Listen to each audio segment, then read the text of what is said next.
গুলো একদিনের মধ্যে মিলিয়ন ভিউ ছাড়াইলে এই শরিয়া আইন নিয়ে এপিসোডটা তেমন ভিউ হয় নাই, কিন্তু আমি দেখতে পাচ্ছি এটা সিগনিফিক্যান্ট ইন্টারেস্ট তৈরি হয়েছে আমার দর্শকদের মধ্যে। এইভাবে যে পশ্চিমা ন্যারেটিভকে জবাব দেওয়া যায় তা দেখে অনেকেই চমৎকৃত হয়েছেন, আমাকে অনেকে ধন্যবাদ জানাইছেন। আমি তখনই সিদ্ধান্ত নিয়েছিলাম যে আরেকটা এপিসোড করব শরিয়া আইন নিয়ে, কারণ অনেক আলাপ করতে পারিনি, ওইখানে বড় হয়ে যাইতেছিল জন্য। আরেকটা দিক দিয়ে আলাপ করব যা সেদিন সময়ের অভাবে আলাপ করা যায় না। তো আমি কোনো জাজমেন্ট বা ভালো মন্দ বলবো না, আমি ব্যাখ্যা করার চেষ্টা করব যে কেন শরিয়া আইনের বিশেষ বৈশিষ্ট্যগুলো আছে। এই বিষয়টাকে আইনি চিন্তার প্যারাডাইম বলা যায়, প্যারাডাইমের আলাপ।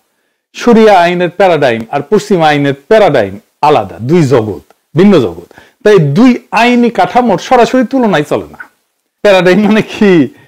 প্যারাডাইম এই শব্দটার বাংলা করছে প্রতিমান, অনেকে বলে ভাব কাঠামো বা চিন্তা কাঠামো, কিন্তু আমরা প্যারাডাইম দিয়েই বুঝবো এটা আসলে কি। প্যারাডাইম মানে হইল দুনিয়াকে বোঝার এক এক রকম চোখ। আমরা দুনিয়াকে এক এক রকম চোখ দিয়ে বুঝি, সবাই একরকম চোখ দিয়ে বুঝি না। যেমন ধরেন, আপনি যদি লাল কাঁচের চশমা পরেন তাহলে সবকিছু লাল দেখবেন, আবার যদি সবুজ চশমা পরেন তাহলে সবকিছু সবুজ দেখবেন। এই চশমার রংটাই হইল প্যারাডাইম। আপনি কি দিয়ে দেখতেছেন, কেমন করে দেখতেছেন। গবেষণাতেও প্যারাডাইম আছে। আপনি কোন চশমা ব্যবহার করে একটা সত্যকে খুঁজতে যাচ্ছেন, সত্যকে আবিষ্কার করতে যাচ্ছেন। পিএইচডি করতে হলে এটা পড়তে হয়, রিসার্চ মেথড। আপনাকে বলতে হয় আপনার রিসার্চ প্যারাডাইম কি। আমি রিসার্চ প্যারাডাইম নিয়ে আলাপ করতেছি না, চিন্তার প্যারাডাইম নিয়ে আলাপ করতেছি। আমি আমার মতো করে উদাহরণ দিই, কিছু মনে করবেন না। আমার উদাহরণগুলো তো সেই কিছু বের হয়, বুঝছাও তো। যেহেতু আমি ডাক্তার, এটা ডাক্তারি বিষয় দিয়েই দেই আর কি উদাহরণ। ধরেন গু গু গু গু গু হয় যে এটা গু। একজন ডাক্তার গু দেখে নাড়াচাড়া করে, মাইক্রোস্কোপের নিচে নিয়ে রোগ ধরার চেষ্টা করে। একজন সুইপার সে দেখে পরিষ্কার করার বিষয় হিসেবে গুকে। একজন পথচারী সে দেখে একটা নোংরা বস্তু, এটা এড়াই যেতে হবে, ঘেন্নার জিনিস। একজন কৃষক গুকে দেখে জৈব সারের উৎস হিসেবে, সে কিভাবে এটা থেকে সার বানানো যায় সেটা দেখবে। তো গু নিয়ে যে সবার প্রতিক্রিয়া সেটা কি এক? সবাই কি গুকে এক চোখে দেখে? না। সবার দেখাটাকে আলাদা, ভুল না। এটাই প্যারাডাইম। কারো দেখাই কিন্তু ভুল না, আলাদা। সত্য ঠিক এইরকম, তার অনেকগুলো দিক থাকে। আপনি গুকে একই সাথে সুইপারের দৃষ্টিতে, ডাক্তারের দৃষ্টিতে, কৃষকের দৃষ্টিতে, পথচারীর দৃষ্টিতে দেখতে পারবেন না। তো একটা গল্প আছে, মজার গল্প। তো এক লোক রাস্তা দিয়ে যাইতেছে, যে একটা রুটি পড়ে আছে, হাত দিয়ে দেখে নরম আর গরম, আর মুখে দিয়ে কয় ইয়াল্লা থু, কোন বেটা যেন হেগে তুছে রুটিন নাকাল গু। তো আপনি সব চিন্তা কাঠামো একই সাথে ধারণ করতে গেলে গু মুখে যাবে। এই যে প্যারাডাইম বা চিন্তার কাঠামো বিজ্ঞানে কেমন সেটা একটু দেখি। আপনি যখন পিএইচডি করবেন আপনাকে বলতে হবে কোন প্যারাডাইমে আপনি গবেষণা করেছেন। আপনি পিএইচডি করছেন না এখন, বাট যাই হোক এক সময় তো করবেন নিশ্চয়ই। আসলে এই বিজ্ঞানের প্যারাডাইমটা দেখি। ওই গল্পটা জানেন তো, শহরে যখন আসিছি তা চাচার নামে একটা কেস দিয়ে যাই। তো প্যারাডাইমের আলাপ যখন আসলো, তো আসেন বিজ্ঞানের প্যারাডাইমের আলাপটা করে দেখি, সেটাও শিখেনি।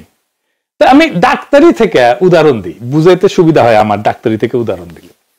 ধরেন স্বাস্থ্য কাকে বলে? স্বাস্থ্য, হ্যাঁ, সুস্বাস্থ্য কারে কয়? মানে কখন বলা যাবে একজন মানুষ সুস্থ? রোগ নাই তাইলে কি সুস্থ মানুষ? না। বিশ্ব স্বাস্থ্য সংস্থা স্বাস্থ্যের একটা সংজ্ঞা দিছে, শুধু রোগ না থাকাই না, বরং শারীরিক, মানসিক এবং সামাজিক ভাবে ভালো অবস্থায় থাকা, এটাই স্বাস্থ্য। তাইলে এখন যদি আমি দেখতে চাই যে আপনার স্বাস্থ্য কেমন, সেটা কত ভাবে এক এক প্যারাডাইমের মানুষ কিভাবে দেখবে সেটা দেখি। কোনটা কিন্তু ভুল না, সবই ঠিক। আসেন দেখি প্যারাডাইম দিয়ে কিভাবে স্বাস্থ্য দেখা যায় বিভিন্ন ভাবে। এটাই হইতেছে রিসার্চের প্যারাডাইম। বিভিন্ন দিক থেকে আমরা স্বাস্থ্যকে দেখব, একজনের স্বাস্থ্যকেই দেখব। প্রথম হইতেছে পজিটিভিস্ট প্যারাডাইম। তো এই পজিটিভিস্ট প্যারাডাইমে যারা বিশ্বাস করে তারা মনে করে সত্য মাপা যায়, সংখ্যায় ধরা যায়, গোনা যায়। মানে স্বাস্থ্য মানে শরীরের জৈবিক দিক, রক্তচাপ কেমন আছে এটা মাপা যায়, ব্লাডের সুগার কেমন আছে এটা মাপা যায়, লিভারের এনজাইম কেমন আছে এটাও মাপা যায়। তো রক্ত পরীক্ষা করলাম, স্ক্যান করলাম, করে সব রিপোর্ট যদি নর্মাল থাকে তাহলে বলবো সুস্থ, তাই না? 2 নাম্বার পোস্ট পজিটিভিস্ট প্যারাডাইম। এরা কয় যে সত্যকে পুরোপুরি ধরা যায় না, শুধু আনুমানিকভাবে বোঝা যায়। ধরেন বললে যে রিপোর্ট জরুরি, কিন্তু অনিশ্চয়তা আছে। আপনি পরীক্ষা নিরীক্ষা করলেন, কিন্তু আপনি নিশ্চিতভাবে বলতে পারবেন না যে আসলেই তার স্বাস্থ্য ভালো আছে।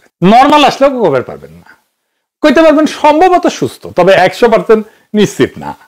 3 নাম্বার হইতেছে কনস্ট্রাকটিভ প্যারাডাইম, মানে সত্য একটা না, প্রত্যেকের নিজের অভিজ্ঞতা দিয়ে স্বাস্থ্যকে সংজ্ঞায়িত করে। যেমন ধরেন, স্বাস্থ্য শুধু রিপোর্টে নাই, মানুষ নিজে কেমন বোধ করতেছে, আপনার কি ভালো লাগিচ্ছে, শরীর ভালো আছে, ভালো লাগিচ্ছে, সুস্থ বোধ করছেন, কেমন অভিজ্ঞতা আপনার, সেটা গুরুত্বপূর্ণ।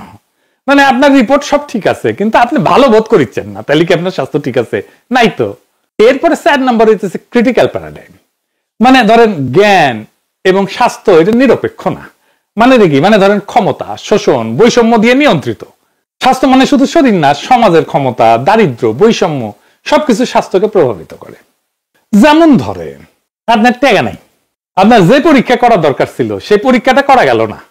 আরেকজনের টাকা আছে, মেলা বড় বড় পরীক্ষা করা গেল, এবং ওই পরীক্ষায় দেখা গেল আপনার কিছু কিছু রোগ আছে, আর আপনার টাকা নাই, সব পরীক্ষা করতে পারলেন না। এরা কম পয়সার একটা পরীক্ষা করলেন, দেখলেন রিপোর্ট ঠিক আছে, তাইলে কি আপনার স্বাস্থ্য ঠিক আছে? নাই তো, কারণ আপনি তো সব পরীক্ষা করতে পারেন নাই, আপনার টাকাই নাই, তাই না? প্র্যাগম্যাটিক প্যারাডাইম, মানে যা কাজে লাগে সেটাই সত্য, মানে তত্ত্ব না। আসল ব্যাপার হলো মানুষ আসলেই ভালো আছে কিনা, কাজে ফিরতে পারছে কিনা, এটাই তার স্বাস্থ্যের মাপকাঠি। মানুষ যদি কাজ করতে পারে, আনন্দে থাকতে পারে, তবে সে সুস্থ। আরো প্যারাডাইম আছে, আমি আর সবগুলোতে গেলাম না। যেমন ধরেন পোস্ট মডার্ন প্যারাডাইম, মানে ধরেন কোনো একক সত্য নাই, স্বাস্থ্য বহু রকমের সংজ্ঞায়িত করা যায়। স্বাস্থ্য একভাবে সংজ্ঞায়িত করা যাবে না। কারো কাছে স্বাস্থ্য মানে শরীর ঠিক থাকা, কারো কাছে মানসিক শান্তিই স্বাস্থ্য, আবার কারো কাছে সামাজিক নিরাপত্তাই স্বাস্থ্য। এবার আসেন সবগুলো একসাথে দেখি, তাহলে আবার মনে হবে, কারণ আলাদা আলাদা করে বলছি তো আবার একটু মনে হবে। এইটা সেটা পাশে লিখে দেন। ধরুন পজিটিভিস্ট, রিপোর্ট যদি নর্মাল হয় তাহলে আপনি সুস্থ। পোস্ট পজিটিভিস্ট, রিপোর্ট বলতেছে সুস্থ, তবে অনিশ্চয়তা আছে, আপনি বলতে পারবো না ভাই যে আপনি আসলে সুস্থ কিনা। ইন্টারপ্রেটিভ, যেমন আপনার কেমন লাগিচ্ছে সেটাই স্বাস্থ্য, আপনার যদি ভালো লাগে তাহলে আপনি সুস্থ। ক্রিটিক্যাল, সমাজে অন্যায় অসাম্য থাকলে স্বাস্থ্য নাই, স্বাস্থ্য ঠিক রাখা যাবে না। প্র্যাগম্যাটিক, যা কাজে লাগে সেটাই স্বাস্থ্য। পোস্টমডার্ন, স্বাস্থ্য অনেক রকম, একক কোনো সংজ্ঞা নাই। তার মানে আপনি ধরেন পোস্টমডার্ন প্যারাডাইমের যে সমস্যা, সেটাকে পজিটিভিস্ট প্যারাডাইমের সলিউশন দিয়ে সমাধান করতে পারবেন না, পারা সম্ভব না। ব্রাত্য রাইসুর একটা কুতর্কের দোকান আছে, সে এমন প্রশ্ন করে মাথা ঘুরায় দেয়।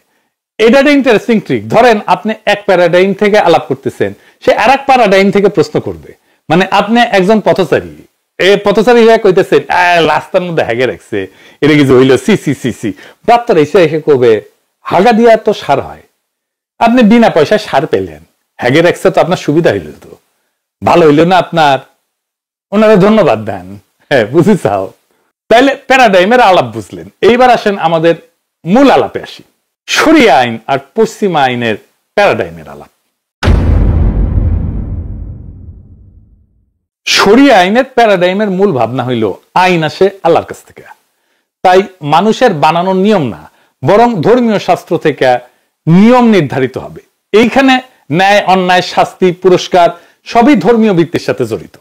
আর পশ্চিমা আইনের প্যারাডাইম আরেকদিকে লেখেন, শরিয়া আইনটা একদিকে লেখেন, পশ্চিমা আইনটা আরেকদিকে লেখেন। এইখানে পশ্চিমা আইনে আসে, আইন আসে মানুষের তৈরি সামাজিক চুক্তি থেকে, সংসদ, কোর্ট, সংবিধান সব মিলায় মানুষই ঠিক করে কোনটা আইন কোনটা না।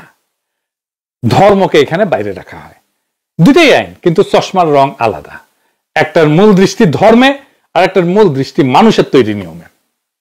সহজ কথায় বললে শরিয়া আর পশ্চিমা আইন দুইটা হইল দুই রঙের চশমা। একই সমাজ বা অপরাধকে দুইটা ভিন্ন দৃষ্টিতে দেখে। এই ভিন্ন দৃষ্টি বা চিন্তার ধারণাই হলো প্যারাডাইম। তো এখন শরিয়া আইনের শাস্তি নিয়ে নানা ধরনের সমালোচনা আছে, আলোচনা আছে। পশ্চিমারা মানে ধরেন বেত্রাঘাত, হাত কেটে নেওয়া, পাথর ছুঁড়ে মারা। আমি শাস্তির ধরন নিয়ে কথা বলবো না, বা ভ্যালু জাজমেন্ট করবো না, কোনটা ভালো কোনটা মন্দ এটা বলবো না, কিন্তু শাস্তি যে দর্শন, এটা ভিন্নতা আছে পশ্চিমা শাস্তি এবং শরিয়া শাস্তির। কি সেই তফাৎটা, আসেন এটা বুঝে দেখি। পশ্চিমা আইনে অপরাধীকে সমাজ থেকে বিচ্ছিন্ন করে কারাগারে রাখা হয়, শরিয়া আইনে কারাগারের ভূমিকা গৌণ। শুরুতে তো কারাগারের ধারণাই ছিল না, মূলত ধরেন নবী করিম সাল্লাল্লাহু আলাইহি ওয়াসাল্লামের সময় কারাগারই ছিল না, পরে হয়েছে কারাগার। তো শরিয়া আইনে অপরাধী সমাজে ফিরে যায়, তাকে একটা শাস্তি দিয়ে সমাজে ছেড়ে দেওয়া হয়। শরিয়া আইনের শাস্তির দর্শন হচ্ছে শাস্তি প্রতীকী এবং প্রকাশ্য। এটাকে বলা হয় ডেটারেন্স, মানে বাধা দিবে, অপরাধ ঘটাইতে বাধা দিবে। উদ্দেশ্য হলো সমাজকে সতর্ক করা যাতে অন্যরা অপরাধ থেকে দূরে থাকে। শাস্তি ত্বরিত, চূড়ান্ত, দীর্ঘমেয়াদী কোনো বন্দিত্ব নাই। শাস্তি সম্পন্ন হলে অপরাধীকে সমাজে ফেরায় দেওয়া হয়। ফলে সমাজ থেকে বিচ্ছিন্ন হয়ে স্থায়ী অপরাধী পরিচয় তৈরি হয় না। এখানে একটা সংশোধনের সুযোগ থাকে। কারাগার কেন্দ্রিক সিস্টেমে তিনটা জিনিস হয়, কিন্তু সবচেয়ে বেশি জোর দেওয়া হয় রিট্রিবিউশনে বা প্রতিশোধ বা ন্যায় বিচারের ভারসাম্য। অপরাধ করলে যোগ্য শাস্তি পেতে হবে। এখানে অপরাধীকে ভোগান্তি দেওয়া হয় যেন সমাজ মনে করে ন্যায় বিচার হয়েছে। রিহ্যাবিলিটেশন করা হয়, সংশোধন। আধুনিক কারাগারে প্রধান উদ্দেশ্য হচ্ছে অপরাধীকে শিক্ষা প্রশিক্ষণ দেওয়া, সংশোধন করা, শিক্ষা দেওয়া, চাকরির দক্ষতা শেখানো, কাউন্সেলিং ইত্যাদি। 3 নম্বর হইতেছে ইনক্যাপাসিটেশন বা অক্ষম করে রাখা। অপরাধীকে সমাজ থেকে সরায় দেওয়া যাতে সে আর ক্ষতি করতে না পারে।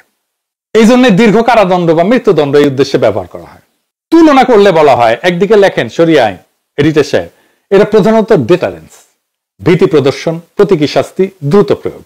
এটার সঙ্গে রিট্রিবিউশনও আছে কিছুটা, যেমন কিসাসে সমপরিমাণ প্রতিশোধ।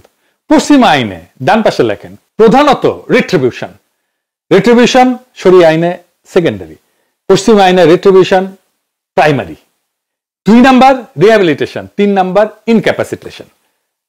ডিটারেন্স আছে, তবে সরাসরি না, প্রকাশ্য না, পরোক্ষভাবে কারাগারের ভীতি এবং আইন প্রয়োগ করে, মৃত্যুদণ্ডের ভীতি প্রয়োগ করে। তার মানে দেখছেন শরিয়া আইনে যেটা সেকেন্ডারি, পশ্চিমা আইনে সেটা প্রাইমারি। এবার বুঝছেন, পশ্চিমা আইনে উকিল কেনা যায়, রায় প্রভাবিত করা যায়। কারণ পশ্চিমা আইনের মূল ভিত্তি হচ্ছে রুল অফ ল, সবাই আইনের চোখে সমান। অর্থ দিয়ে বিচার কেনা সম্ভব না থিওরিটিক্যালি, কিন্তু আইনজীবী, আপনি ভালো আইনজীবী যদি নেন তাইলে আপনি ফেভারেবল একটা রায় পাইতে পারেন। ধনী মানুষেরা, কর্পোরেশন আর বেশি টাকা দিয়া টপ ল ফার্ম ভাড়া করতে পারে। ভালো আইনজীবী মানে কি? মানে সে আইনগত ফাঁক খুঁজে বের করবে, জুরি বা বিচারককে প্রভাবিত করার মতো যুক্তি দাঁড় করাতে পারবে, ভালো লেখাপড়া জানে। ফলে একই অপরাধের জন্য ধনীরা হালকা শাস্তি পায়, গরিবেরা কঠোর শাস্তি পায়। এইটাকে আধুনিক আইনের দর্শনের ভাষায় বলা হয় জাস্টিস গ্যাপ বা 2 টিয়ার জাস্টিস সিস্টেম। তাই সরাসরি রায় কেনা যায় কিনা এটা আমি বলতে চাই না, কিন্তু রায়ের ফলাফলে প্রভাব ফেলার মতো শক্তিশালী সুবিধা কেনা যায়। শরিয়া আইনের তুলনায় শরিয়া অপরাধ প্রমাণের নিয়ম এত কড়া, যেমন 4 জন সাক্ষী লাগে, নির্দিষ্ট শর্ত লাগে, এবং উকিল দিয়ে খেল খতম করার সুযোগ সীমিত। আদি শরিয়া আইনে উকিলের কোনো রোলই ছিল না। আবার বিচারকের বা কাজীর বিচারের বিবেচনার অংশ শরিয়া আইনে কম, কারণ শাস্তি আল্লাহ নির্ধারিত। ফলে উকিলের ভূমিকা সীমিত, রায়কে কেনা বাঁকানো কঠিন। পশ্চিমা আইনে ধনীরা অর্থ দিয়ে, আইনজীবীর শক্তি দিয়ে রায় প্রভাবিত করতে পারে। মানে থিওরিটিক্যালি সমতা থাকলেও বাস্তবে বৈষম্য হয়। শরিয়া আইনে ঐশ্বরিক বিধান, কড়া প্রমাণ কাঠামোর কারণে এই সুযোগটা সীমিত। আরেকটা গুরুত্বপূর্ণ তফাৎ আছে শরিয়া আইনে, কি সেটা? শরিয়া আইনে অপরাধের যেটা ধারণা, অপরাধকে শরিয়াতে 2 ভাগে ভাগ করা হয়। একটা হচ্ছে হক্কুল্লাহ, আল্লাহর অধিকার, আর একটা হচ্ছে হক্কুল ইবাদ বা বান্দার অধিকার। হক্কুল ইবাদ যেমন এটা খুন, শারীরিক আঘাত, মানহানি। এখানে ভিকটিম, তার পরিবার গুরুত্বপূর্ণ ভূমিকা রাখে ন্যায় বিচারের ক্ষেত্রে। তারা চাইলে কিসাস বা প্রতিশোধমূলক শাস্তি দাবি করতে পারে, বা দিয়া বা ক্ষতিপূরণ নিয়ে মাফ করে দিতে পারে। হক্কুল্লাহ যেমন জিনা, চুরি, মদ পান, এইগুলা আল্লাহর অধিকার হিসাবে ধরা হয়। তাই এইখানে ভিকটিম ক্ষমা করলেও রাষ্ট্র, কাজী শাস্তি কার্যকর করতে পারে। পশ্চিমা আইন ব্যবস্থায় অপরাধকে মূলত অফেন্স এগেইনস্ট দ্য স্টেট হিসেবে দেখা হয়, রাষ্ট্রের বিরুদ্ধে অপরাধ। অর্থাৎ কেউ যদি খুন করে সেটা শুধু পরিবারের ক্ষতি না, বরং সমাজ এবং রাষ্ট্রের শৃঙ্খলা ভাঙা। এই জন্য রাষ্ট্র প্রসিকিউশন চালায়। টিম পরিবার যদি মাপও করে দেয় তাও রাষ্ট্র এটা চালাবে। আবার ধরেন আমার ভাইকে কেউ মারলে আমার কোনো অনুমতি ছাড়াই চুপু মাফ করে দিতে পারে, এটা কোনো ইনসাফ। তো আমাদের পশ্চিমা আইনের ফাঁকগুলো দেখলেন তো, এই ফাঁকগুলো অবশ্যই শরিয়া আইনের দার্শনিক ধারণা পূরণ করতে পারে। বর্তমান আইনি ব্যবস্থাকে আরো বেশি ইনসাফপূর্ণ করার ক্ষেত্রে পশ্চিমা আইনই শেষ কথা না। শরিয়া আইন আর পশ্চিমা আইন 2টা ভিন্ন প্যারাডাইম। একটা দাঁড়ায় আছে আল্লাহর হকে, আর একটা দাঁড়ায় আছে রাষ্ট্রের চুক্তিতে। এখন আসল প্রশ্ন হইল, ন্যায় বা ইনসাফটা কি? এটা কি শুধু রাষ্ট্রের শাস্তি, না ভিকটিমের সন্তুষ্টিও, সমাজের ভারসাম্য এবং আল্লাহর ন্যায় ইনসাফ? আমরা যদি এক চোখে না দেখে 2 চোখে দেখতে শিখি, তাহলে হয়তো আমাদের আইন ব্যবস্থা আরো ইনসাফপূর্ণ হইতে পারে। তাইলে আজকের আলাপে বুঝলেন শরিয়া আইন নিয়ে যে হাউকাউ করে পশ্চিমে, এটা হুদাই, আমরাই ব্যাখ্যা করতে পারি না ঠিক মতো। আজকে ব্যাখ্যা পাইলেন, আরো আলাপ করা যায়, সে আলাপ আর একদিন হবে। আজকের মতো এইখানেই। ইনকিলাব জিন্দাবাদ।